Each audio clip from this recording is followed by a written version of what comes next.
ఎంతో కలర్ఫుల్గా కనిపించే ఈ బ్రేక్ఫాస్ట్ను ఫటాఫట్గా తయారు చేయొచ్చు.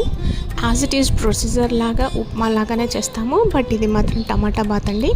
దీంట్లో అన్ని దినుసులు వేసుకున్న తర్వాత ఎస్పెషల్లీ వేసేది ఏంటి అంటే టమాటా ప్యూరీ.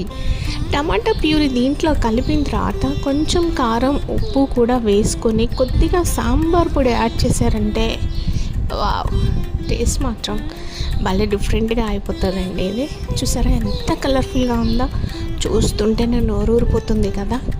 ఉప్మా రవ్వ వేసిన తర్వాత ఉండలు కట్టకుండా మంచిగా కలిపి పెట్టుకోండి. దింపే ముందు కొద్దిగా నెయ్యి కొత్తిమీర వేసి మనం ముందుగా వేయించి పెట్టుకున్నటువంటి పల్లీలు జీడిపప్పులు యాడ్ చేయండి. ఇవి వాటర్లో అస్సలు బాయిల్ చేయొద్దు, ఎందుకంటే ఇలా తింటుంటే మధ్య మధ్యలో క్రంచీగా తగులుతూ ఉంటే పిల్లలు కూడా బాగా ఎంజాయ్ చేస్తారు.